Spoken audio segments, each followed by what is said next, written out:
আবাস যোজনা ও 100 দিনের টাকা নিয়ে গুরুত্বপূর্ণ নতুন আপডেট। খুব শীঘ্রই মেটানো হবে বাংলার বকেয়ার টাকা, এমনটাই জানালেন রাজ্যপাল সিবি আনন্দ বোস। আরও কী জানালেন বিস্তারিত জানাবো এই ভিডিওটির মাধ্যমে। তো জানতে আপনারা ভিডিওটি প্রথম থেকে শেষ পর্যন্ত অবশ্যই দেখতে থাকুন এবং আমাদের এই চ্যানেল নতুন হলে চ্যানেলটিকে সাবস্ক্রাইব করে অবশ্যই পাশে থাকতে ভুলবেন না এবং পাশে থাকা বেল আইকনটি অবশ্যই অল করে রাখবেন, কারণ লেটেস্ট আপডেট সবার আগে পাওয়ার জন্য।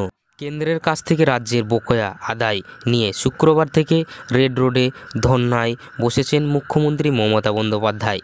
তার আগে বৃহস্পতিবার দিল্লিতে কেন্দ্রীয় স্বরাষ্ট্রমন্ত্রী অমিত শাহের সঙ্গে বৈঠকের পর রাজ্যপাল সিবি আনন্দ বোস জানালেন, রাজ্য প্রশাসন কেন্দ্রীয় সরকারের বেঁধে দেওয়া নিয়ম মানলেই শীঘ্রই বকেয়া অর্থ মিটিয়ে দেওয়া হবে। ঘটনাচক্রে দুদিন ধর্না কর্মসূচি শেষ করে আগামী 6 ফেব্রুয়ারি মুখ্যমন্ত্রী মমতাও দিল্লি যাচ্ছেন।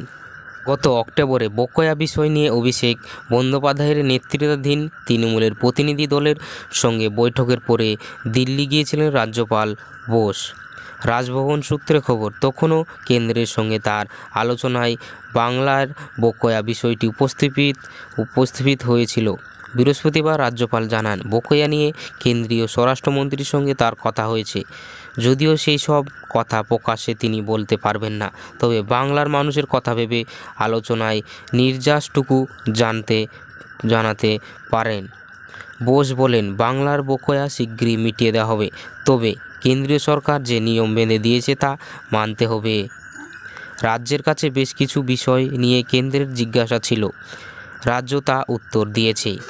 আমিও কিছু বিষয় পর্যালোচনা করছি, কেন্দ্রীয় সরকারের সঙ্গে আলোচনা বিষয়টি উপস্থাপন করেছি। বুধবার রাতে দিল্লি গিয়েছেন রাজ্যপাল বোস।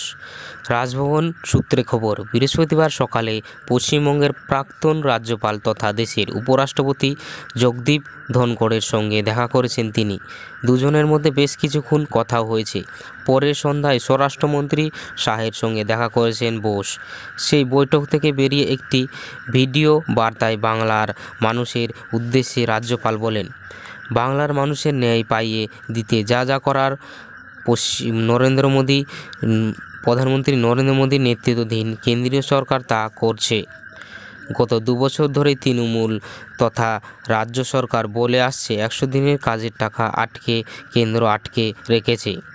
বাংলার শাসক দলের আরও অভিযোগ, কাজ করানোর পরেও মনরেগা কাজের মজুরি আটকে রেখেছে দিল্লি।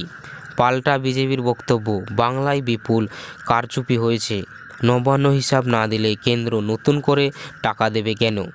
তবে এখন আর বঞ্চনার অভিযোগ শুধু 100 দিনের কাজের প্রকল্পে আটকে নেই।